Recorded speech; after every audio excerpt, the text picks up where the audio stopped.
Welcome back, Cube fans. We're on day 4 of CubeCon, the top 64 draft to see who goes on to our top 8 championship. I am joined in the booth here by somebody who needs no introduction to Magic the Gathering, Sam Black, a master of all forms of Magic, whether casual or competitive. How you doing, Sam? Good. Had a fun weekend. Nearly lost my first match, so now I'm in the booth cheering on Caleb, I guess. Well, your losses are a gain because we're going to have your expertise to talk about this match here. We got Caleb Durward back again with his Naya Carnivan special.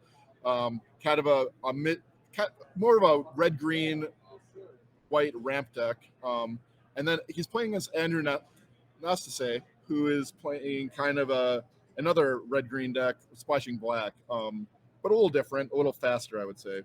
Yeah, very light black splash, right? Just dismember an assassin's trophy. And lots of burn spells. That's what I saw. He's got Bolt and Incinerate and Firebolt. Yeah. Play with fire. Green looks like it's mostly for 1-mana accelerators to like cast Legion Warboss type things. Legion Warboss and Krenko early. It looks like a real simple, like just 1-drop mana guys, 3-drop awesome creatures, and then burn. Classic rule. Yeah. What'd you think of Caleb's deck? You said you saw it earlier. Yeah, I mean, I think that it makes it's just good cards, like good cards all across the curve. Lelia, Ragavan, Glorybringer, and then Karn, I think is his. Yeah, he's got Karn and Elspeth and some other Karn and Elspeth, big stuff. So real big top end. So Caleb is definitely has inevitability in the matchup unless he gets burned out if he stabilizes. Yeah, that's a really good point. Like it's got to be like if he can get past that first rush, he's probably going to be in a good space, I would think. Right, barring all the burn. He needs to get past the first rush with a life cushion. I know this cube has very few ways to gain life in general. I don't know if Caleb has any. I don't remember. Maybe this is Caleb's. Oh, sorry. Can he get out? Can he gain life? I don't know if he can gain life. I believe he cannot. Okay. So 20 is all he's going to get. Yeah. You got Solitude and Source Plowshares. Yeah, sorry, missed the white cards. Those could become really important as ways to keep himself alive. Yes, if he sticks Solitude or is willing to plow his own things. Okay, so the players have taken their opening hand. It looks like Andrew is flipping over. Oh, he's playing his green card on the land side. Turn to Timber. A face card. Yeah, turn Timber. Got to play a mountain, pass back. Caleb started out with the Jetmir's Garden. All his mana is fixed. Andrew going to turn 3. We see Krenko, Krenko, Mob Boss. And answered by Swords. Swords Spotchers from Caleb. 21-20. Caleb's going to search out a Temple Garden. Go to 19. Eventually. Andrew's keeping him honest. Caleb draws. Gonna see just an Arid Mesa pass, so it looks like he has a slower draw here. And reactive is what he wants to stay alive if he has answers here. I don't know his hand, so see if he has an answer to the Tireless Tracker. Yeah. Andrew's follow-up, Tireless Tracker land, so he should be getting a clue here. My guess is they're looking for the token right now. Okay, we'll go to 18 at the end of his turn. Tapped Sacred Foundry.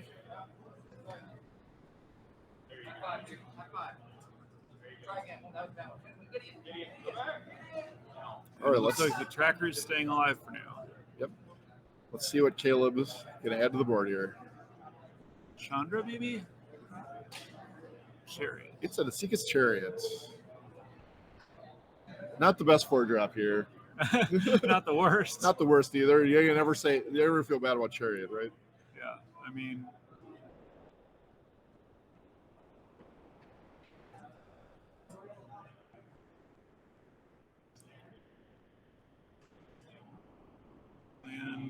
presumably making another clue.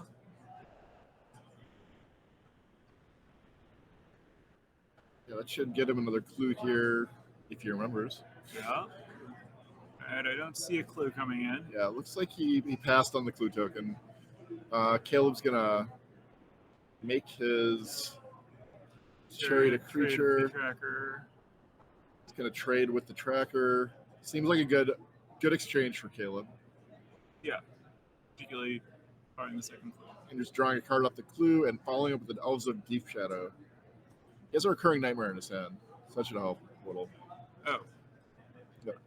Missed that. Caleb swinging in for 4, knocking 17. Yeah, has a few black cards in his deck. And this is Vivian, Monsters Advocate. All right, so Caleb is far ahead on the board now. Oh, yeah. It's like 7 power v 1 power. Andrew's gonna. I don't know. Andrew's gonna be able to deal with Vivian at this point. Yeah, it seems like a pretty big steamroller here, right? Yeah, he needed a real follow up to that tracker, which he didn't have.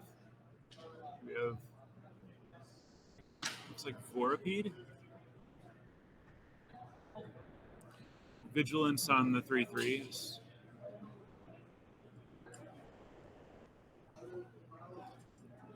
Yeah, it's Vorapede. What? Vorapede is Vigilance, Trample, 5/4 with Undying. So that can slowly threaten Vivian, kind of. But there are enough blockers here that it's not really going to get there, I think. Yeah. And Caleb minuses Vivian, so he's going to get to search for a creature after he casts this next creature. So we're going to see a big swing. He's playing a Solitude, which can exile Vorapede to deal with the Undying. And then he gets to search for a creature and put it in his hand. 4 or less. It's going to be Lelia. This is Caleb's deck has a lot of cards that just kind of steamroll out of control if left unchecked. That's one thing I'll say for his 4 or 5 drops. Yeah, I don't know what Andrew can possibly do about this, but yeah, the advantage bar, if we had one, would be at the edge. Caleb's swinging with Layla and his cats. And the other thing is probably Vigilance, the elephant so as well. I assume it's getting in there. Yeah. And he's going to untap. It looked like a Noble Hierarch, which is not going to be super great for him. And he's going to move on. Let's see what we can do game 2. Best answer to Caleb's board.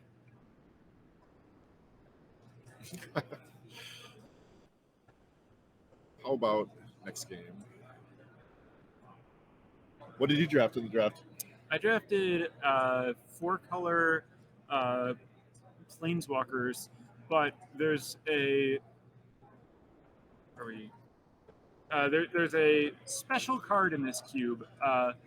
Conqueror's Galleon, the 4-mana artifact that can flip into a land, is in this cube facing backwards. It starts as the land, Conqueror's Foothold or something, and Conqueror's Foothold. And so I was able to first pick that, so I had just a colorless land that can tap with 2 mana to loot, 4 mana to draw a card, or 6 mana to regrowth. So I got to draft my deck around a land that would give me inevitability late, so I drafted a bunch of cheap removal, discard counter spells, and then a lot of 3-mana planeswalkers, and then Grave Titan and Emrakul at the top. I thought the deck was really sweet. Nice. But it sounded like you had some mana. You were telling me you had some mana troubles. Against a pretty aggressive white weenie deck, and then game 3, he just came out with game 1 I just mulled to 5, and then game 3 I just fell behind. He was on the play in game 3 and had Brimaz into Sword of Dungeons and Dragons, which making a 4/4 dragon is really hard to beat if that connects. So I had played Aethersphere Harvester to try to hold off the Brimaz, and then I could play Daretti on the next turn, but Brimaz with a sword is too good against the Aethersphere Harvester plus Daretti. It would be able to just kill the Daretti, so I had to sacrifice the Aethersphere Harvester to kill the Sword of Dungeons and Dragons, and then I was too far behind Brimaz. Oh, we're gonna look at Caleb's main deck here. Gonna put that up on the screen.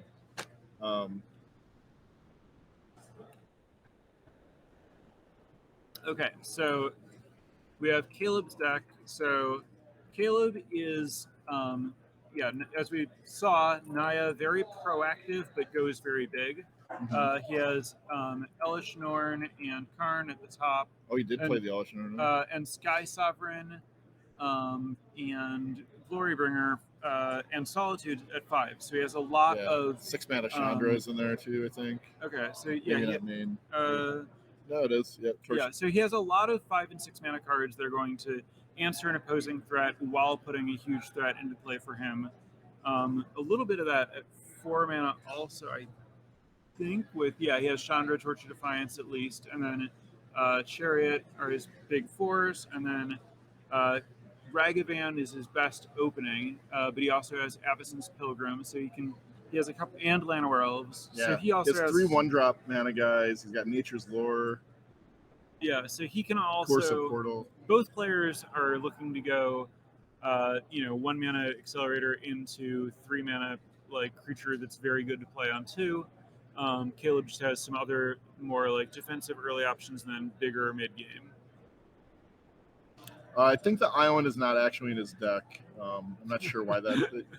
Maybe I think he misread or something and was a card short.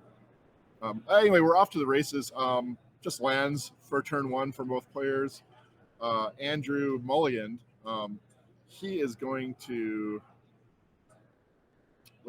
play a Utopia Sprawl wisely on his basic land. Doesn't want to get punked out there.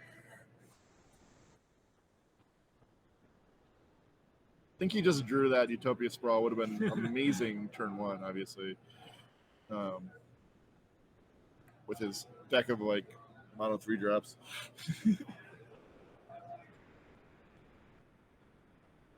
All right, the garden's here.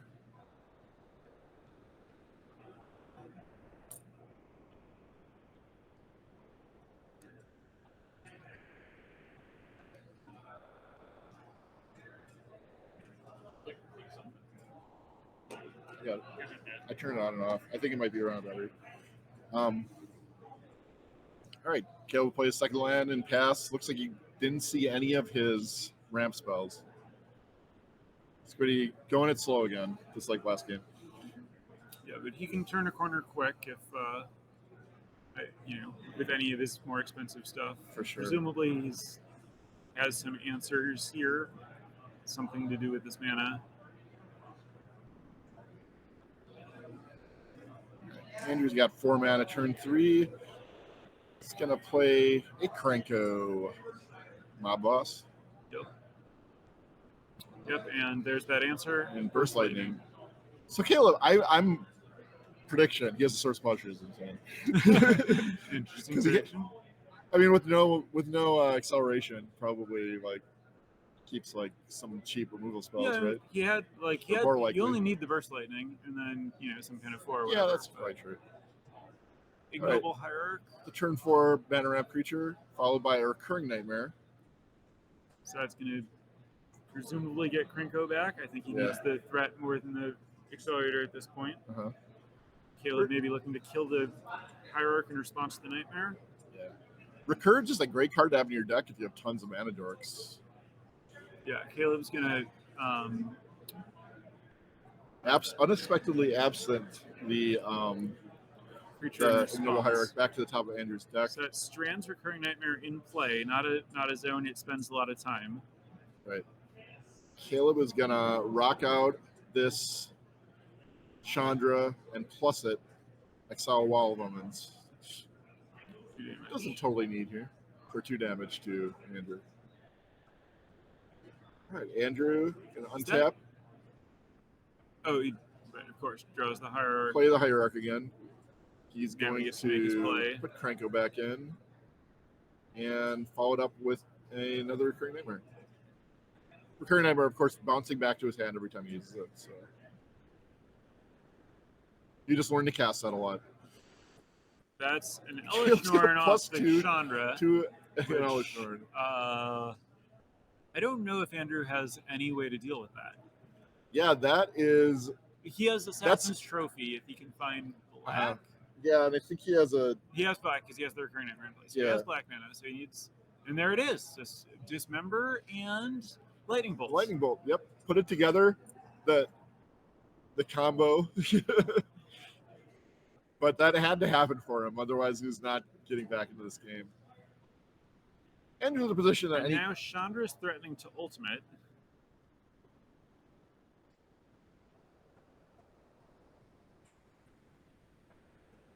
Andrew's gonna read that ultimate.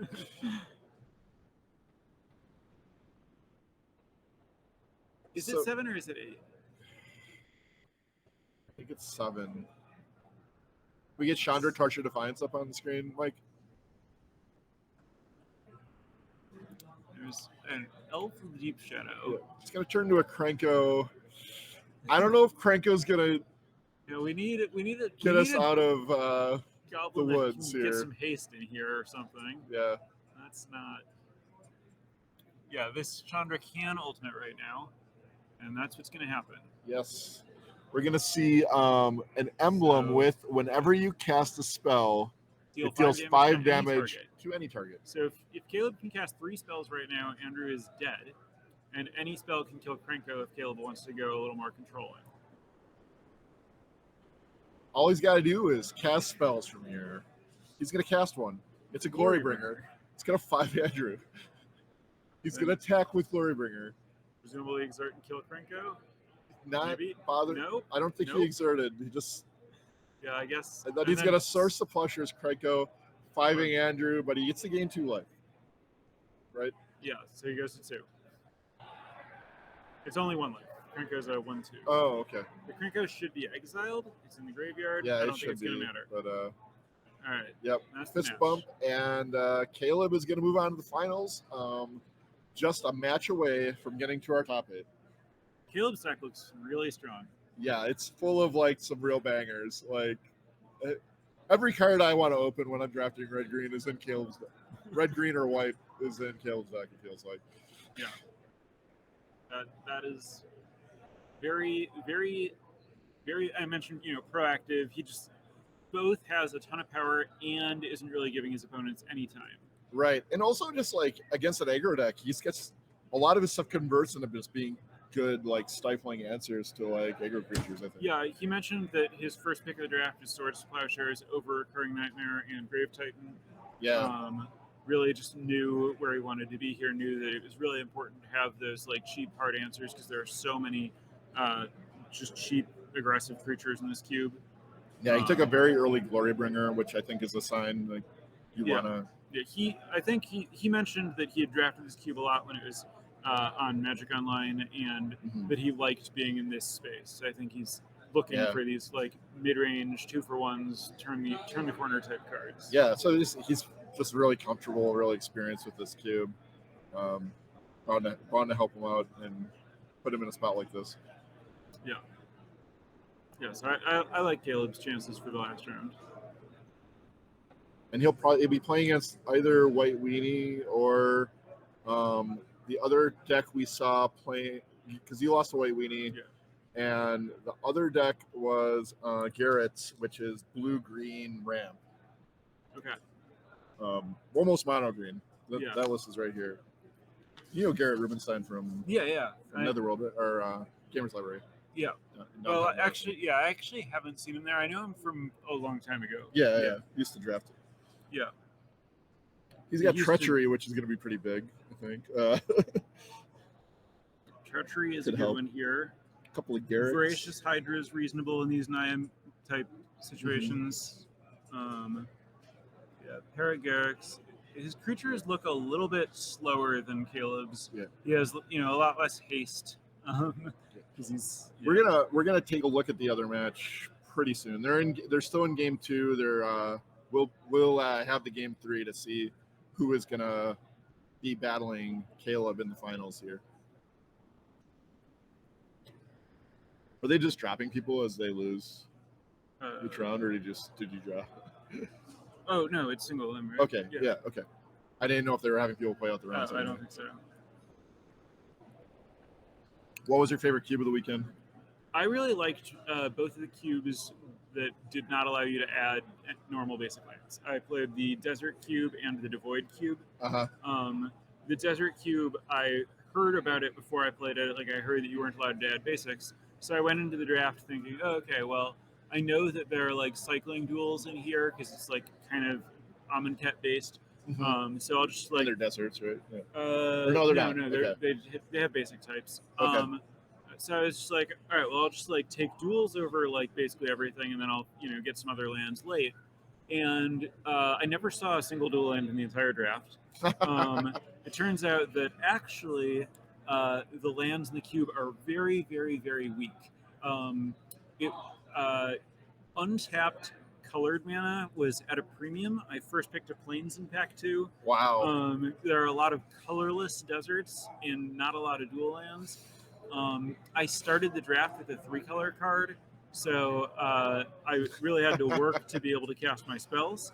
But that was fun. I spent pack 1 just like drafting a lot of really good synergistic like Jeskai control cycling type cards, and then had like basically no lands because I didn't see any lands that I was valuing.